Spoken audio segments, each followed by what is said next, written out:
So I promise you I will not sing for long. We'll see how we go. Little Shop of Horrors? No.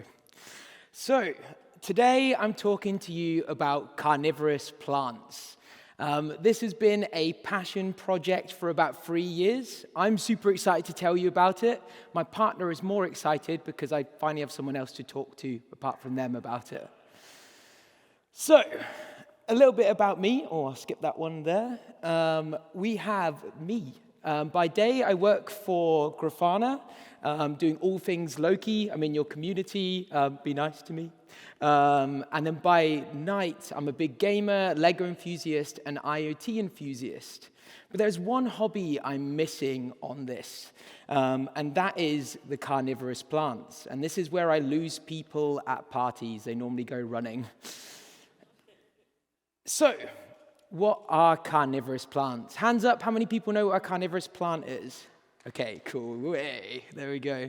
So, carnivorous plants, if you don't know, gain their nutrients, not their energy, their nutrients through ingesting live prey, like ants and other invertebrate and so forth. There are actually 12 families of carnivorous plants, but I'm only going to talk about 3 today, the ones I raise myself. So, the most famous one, Diagnose muscipola, is your Venus flytrap. And a fun fact you didn't know about them is they actually count to 2. So, you have to trigger 2 hairs in a trap. Let's say a fly triggers 2 hairs and within 30 seconds, and that closes the trap. That saves that plant's energy. Sarracenia, also a trumpet pincher plant that's located in the US. And then my personal favorite is the Nepenthes, the tropical pitcher plant. A fun fact here, and I'm growing one, I've only got a juvenile at the moment, is some genus of Nepenthes can hold up to 1 liter of water. 1 liter of digestive juices is what I should say. And they can eat rats, which is pretty crazy. So, what we're here to do today, though, is talk about location. So, Venus flytraps and Sarracenia are actually located here in the US. And you can see they need a lot of light, a large amount of temperature, and their humidity has to be quite high. Nepenthes, even more so. 25 degrees, over 70 to 90% humidity, which is wild. And then there's me in Scotland, where this is probably on a good day. We get 2,000 to 10,000 lux of sunlight. It's about 5 to 12 degrees. That's our summer, and the humidity is pretty good, but when you're trying to grow them inside, it's not great. So, bit of a timeline for you. I did try to grow these as kids, and I think we all did, right? You've put them next to a windowsill, and then about a month, they're dead, and then you cry, and then your mum and dad throw them away, and you never think about them again. Well, me as an adult, I said, no, it has to be better. I have to do better. And so I said, I am going to regulate the temperature of these plants. I'm going to regulate the humidity. I want to see these things blossom in Scotland. And so on the left-hand side, you can see what they look like as juveniles. And then cut to a year later, they are slow-growing plants. You can see they actually grew quite considerably inside in the small little fish tank that I had them in. The problem, though, was I was actually a victim of my own success. They actually grew out of the tank and they became a problem. They needed actually more humidity. The grow light I was using was drying the plants out. So I kind of had this problem here where when you look at Nepenthes, their pitchers are meant to last from 1 month to 6 months, depending on the genus. But mine were lasting maybe 2 weeks to 3 weeks, which was such a shame. And you can see all the crisping of lids and stuff here. So, as an IoT and automation enthusiast, I thought I needed to save the day here.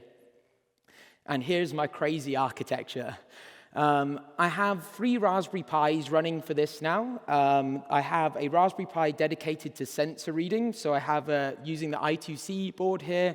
I have a waterproof humidity and temperature sensor that regulates, mostly for me, the humidity in the tank that I need. And then I have a camera tethered to the same Raspberry Pi. More on that in a moment. That's where Loki comes into this. All of that data, all that telemetry, is actually instrumented with OpenTelemetry because I wanted to know about OpenTelemetry, and I thought, why not put sensor data into OpenTelemetry format and send that to our platform, which has been interesting.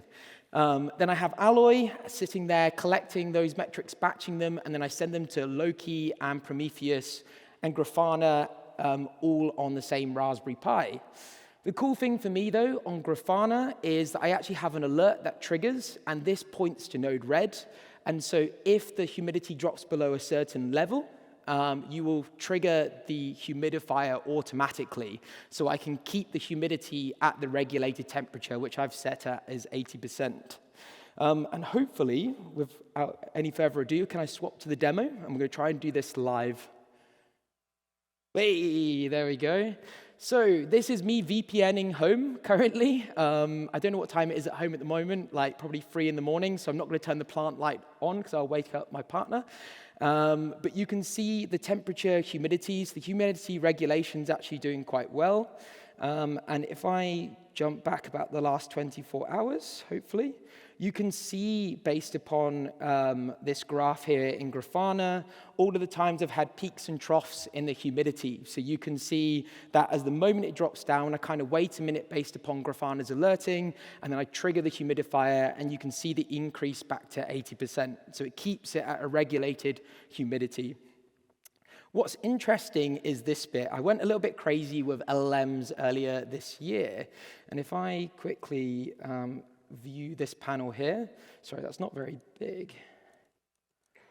If I plus this one, hopefully that's a little bit better. You can see what I've done here. Oh, sorry, can we go back to the demo? Is that possible? Is the demo gone?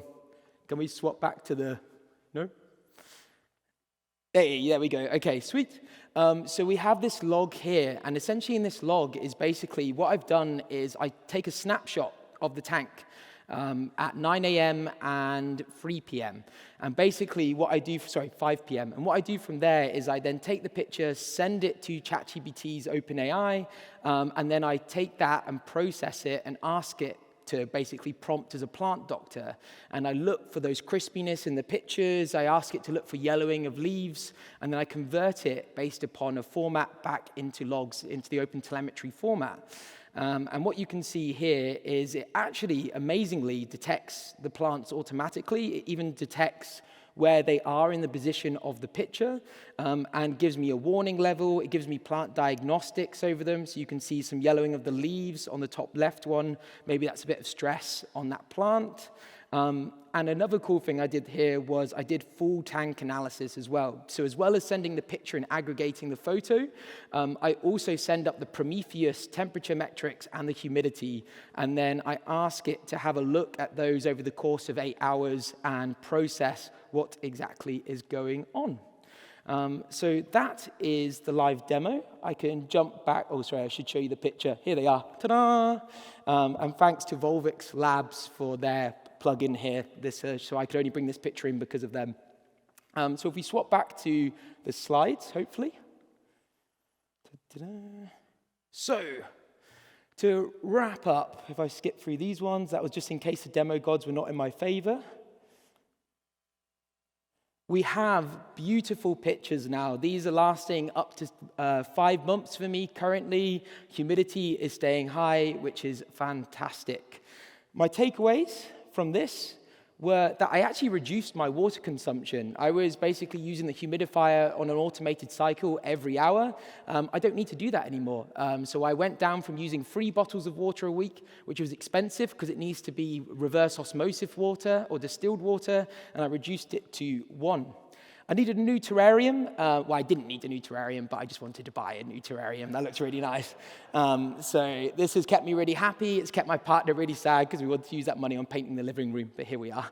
And then for me, IoT projects taught me a lot about OpenTelemetry and also about PromQL.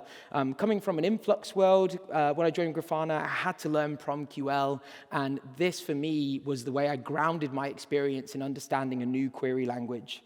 And last but not least, it gave me confidence to invest. I now, if you can see these 2 little juvenile Nepenthes here, they cost me a small fortune from a really shady dealer down in South England. But I am confident now that hopefully these will grow into adult plants, and we will see what happens. Thanks very much. Come see me at the experts booth if you'd like to learn more about carnivorous plants.